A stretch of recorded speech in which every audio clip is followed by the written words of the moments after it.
Good morning students. हम lesson number 8 पढ़ रहे हैं जिसमें हम कार्बन के अपर रूप पढ़ रहे हैं। कार्बन के अपर रूप में हमने हीरा और ग्रेफाइट को पढ़ लिया है। हमें पता है हीरा चतुष्फलकीय संरचना रखती है और इसमें चारों बंध एक दूसरे से नहीं, कार्बन एक साथ 4 बंधों से जुड़ा हुआ होता है। और जो फुलरीन होता है ये कार्बन 3 बंधों से जुड़ा हुआ होता है और एक डबल बॉन्ड भी जुड़ा हुआ होता है, यानी इसमें एक इलेक्ट्रॉन मुक्त होता है जिसके कारण ये विद्युत का चालन करता है। ये ग्रेफाइट होता है और ये जो हमने पढ़ा इसकी षटकोणीय संरचना होती है। अब हम बात करेंगे फुलरीन की। फुलरीन की संरचना कैसी होती है? फुटबॉल जैसी संरचना होती है, यानी इसकी जो संरचना होती है ना, जब देखते हैं तो फुटबॉल जैसा लगता है।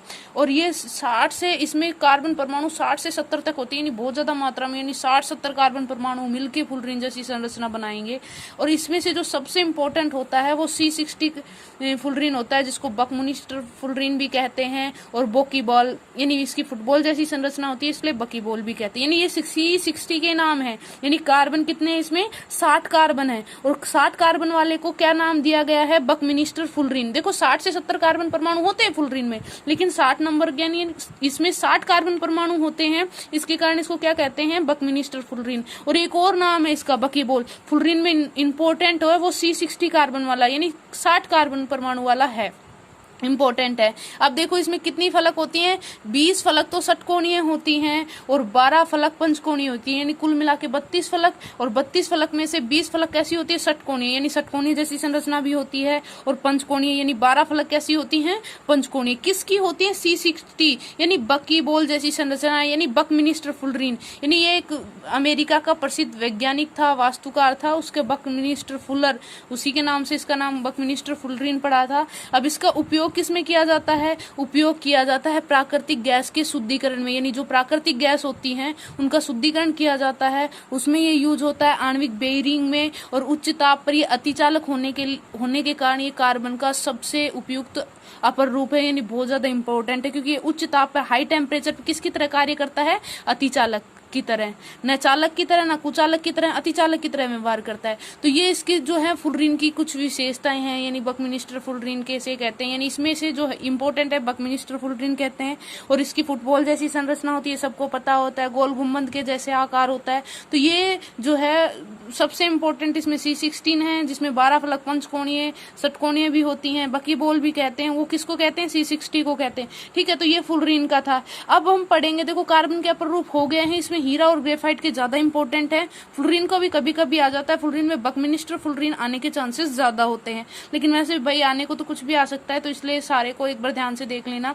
देखो अब हम पढ़ेंगे महत्वपूर्ण कार्बनिक यौगिक, यानी जो महत्वपूर्ण कार्बनिक यौगिक है, यानी कार्बन से बनेंगे और वो कौन क्या क्या काम आते हैं। तो सबसे पहले हम पढ़ेंगे CFC, नाम से ही हो रहा है, इसको बोलते हैं C से क्लोरो, F से फ्लोरो और कार्बन। इसका मतलब इसमें एक क्लोरीन होगा, फ्लोरीन होगा और एक कार्बन होगा, तो क्लोरो फ्लोरो कार्बन, जिसको फ्रियोन भी कहते हैं। यानी इसका दूसरा नाम क्या होता है? फ्रियोन। फ्रियोन के नाम से भी आ जाता है, CFC के नाम भी से भी आ जाता है। कभी बार शॉर्ट फॉर्म CFC लिख देते हैं और कुछ भी नहीं लिखते कि CFC किस तरह निर्माण होता है, क्या होता है। तो इस तरह CFC को क्लोरो फ्लोरो कार्बन कहते हैं, इसको फ्रियोन भी कहते हैं। C से क्लोरो, F से फ्लोरो और C से क्या होता है? कार्बन। यानी इसमें क्या होगा? एक क्लोरीन होगा, एक फ्लोरीन होगा और एक कार्बन होगा। तो इसका निर्माण कैसे होगा? इसमें कार्बन टेट्राक्लोराइड से करते हैं। कार्बन टेट्राक्लोराइड का मतलब CCl4, यानी टेट्रा का मतलब 4 और क्लोराइड का मतलब क्लोराइड, यानी कार्बन में 4 क्लोराइड को किया CCl4। अब देखो क्लोरो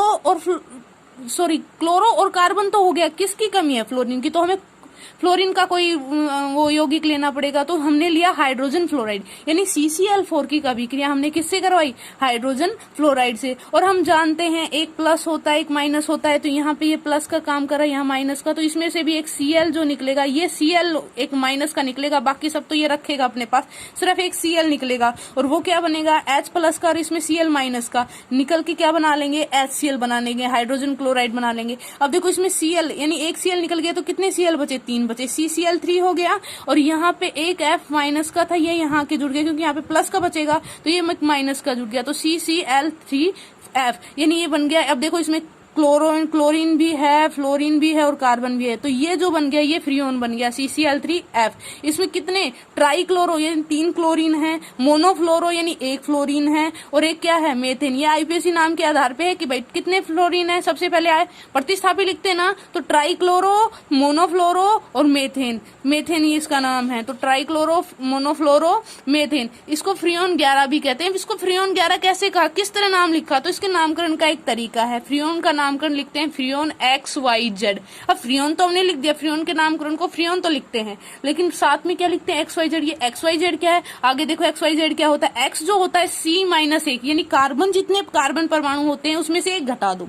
Y कैसे आएगा, हाइड्रोजन प्लस एक हाइड्रोजन परमाणु में एक जोड़ दो। और हम जानते हैं CFC में कोई हाइड्रोजन नहीं होता, इसलिए Y का मान हमेशा क्या आता है, एक ही आता है, क्योंकि CFC में कोई हाइड्रोजन परमाणु नहीं होता। और Z बराबर फ्लोरीन परमाणु, यानी जो फ्लोरीन परमाणु होता है उसकी संख्या। इसमें क्लोरीन का कोई रोल नहीं होता, फ्लोरीन परमाणु नाम में नहीं होता। अब जैसे कि हम ये लिखेंगे, ये लिख दिया और बोल दिया कि भाई इसका नाम लिखो, कोई भी आ जाए फ्रियोन का नामकरण। वैसे आईपीएसी नाम ज्यादा आते हैं, फ्रियोन का नामकरण अभी तक नहीं आया, क्या पता आगे आ जाए, लेकिन ज्यादा चांसेस नहीं होते, लेकिन अपन तो ध्यान रख सकते हैं ना। तो देखो इसमें C क्या, X बराबर क्या लिखा था, ध्यान रखना, कार्बन में से एक कम करना है। कार्बन कितने हैं, 2 में से मैंने एक कम किया, क्या आ गया 1, यानी X की वैल्यू क्या आ गई 1। अब देखो Y क्या होता है, हाइड्रोजन प्लस 1। मैंने कहा ना CFC में कोई हाइड्रोजन परमाणु नहीं होता है, किसी फ्रियोन में हाइड्रोजन उपस्थित नहीं होता, क्योंकि ये क्लोरीन, फ्लोरीन और कार्बन से बनता है। तो इसका मतलब इसमें कोई हाइड्रोजन परमाणु नहीं होता, इसका मान वैसे भी एक ही आएगा। Y की वैल्यू लगभग हमेशा एक आएगी, तो हाइड्रोजन 0 है,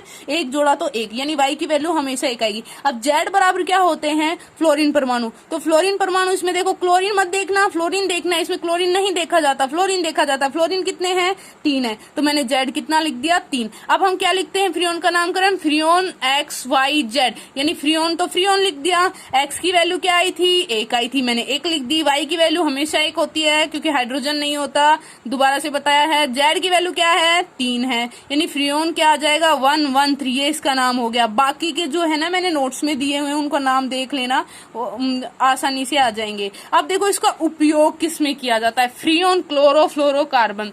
हमने एक उस पे आपने फ्रिज देखा है, और फ्रिज के ऊपर लिखा होता है CFC, यानी क्लोरोफ्लोरोकार्बन, यानी वो जो होता है ना फ्रिज में ठंडा करने के में काम आता है। ये एक प्रशीतक के रूप में काम लिया जाता है, यानी किसी भी चीज को ठंडा करने में। तो ठंडी करने वाली जितनी भी वस्तुएं, जैसे फ्रिज है ठंडा करता है, मतलब वस्तुओं को ठंडा करता है, AC है कमरे को ठंडा करता है, यानी जितने भी ठंडी चीजें करने वाले उपकरण हैं वो सब में क्या होता है, फ्रियोन गैस होती है, फ्रियोन यौगिक पाया जाता है। तो इसका उपयोग एक तो अक्रिय विलायक के रूप में किया जाता है, फ्रीज शीत संग्राहकों में, यानी फ्रिज में किया जाता है, शीत संग्राहकों में किया जाता है, एयर कंडीशन में किया जाता है। ये लगभग क्या करता है, शीतलता के लिए यूज किया जाता है। तो ये एक तो अक्रिय विलायक के रूप में, एक शीत संग्राह के रूप में। तो भाई ये 1 नंबर का 2 नंबर का क्वेश्चन आता है कि फ्रियोन किसे कहते हैं, इसको किस तरह बनाया जाता है और इसके क्या क्या उपयोग है, पूरा का पूरा आएगा। तो ये नहीं है कि आप फ्रियोन को कंप्लीट याद करना पड़ेगा। भाई फ्रियोन है, क्या होता है, CFC यानी क्लोरोफ्लोरोकार्बन।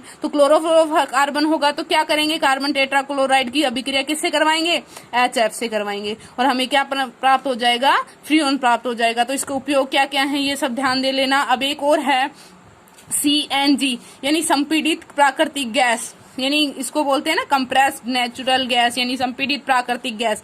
इसमें क्या क्या होता है, मेथेन और अन्य हाइड्रोकार्बन होते हैं, यानी मेथेन होते हैं और भी बहुत सारे हाइड्रोकार्बन होते हैं इसमें पाए जाते हैं। लेकिन इसमें कार्बन की कमी होती है, यानी कार्बन की मात्रा बहुत कम पाई जाती है, और जिसमें कार्बन की मात्रा बहुत कम पाई जाएगी तो दहन से इसमें क्या निकलती है, या CO2 और CO, यानी कार्बन मोनोऑक्साइड इस CO को कहते हैं, कार्बन डाइऑक्साइड CO2 को कहते हैं। ये कम मात्रा में निकलती हैं, तो इसका CO और CO2 गैस कम मात्रा में निकलती है। इसका मतलब ये वायुमंडल के लिए काफी ज्यादा लाभदायक होगी, क्योंकि CO और CO2 गैस हानिकारक गैस होती है, वैसे तो इतनी नहीं होती लेकिन फिर भी वायुमंडल को नुकसान पहुंचाती हैं। तो ये लगभग इसमें कार्बन की कमी होती है, उसके दहन से CO और CO2 जो गैस होती है वो कम मात्रा में निकलती है, यानी प्राकृतिक रूप से ये काफी उपयोगी गैस है। और प्राकृतिक गैस, CNG यानी कंप्रेस्ड नेचुरल गैस यानी संपीड़ित प्राकृतिक गैस, यानी ये एक प्रकार की प्राकृतिक गैस है, यानी इसे जमीन से निकाला जाता है। जिस तरह तेल को या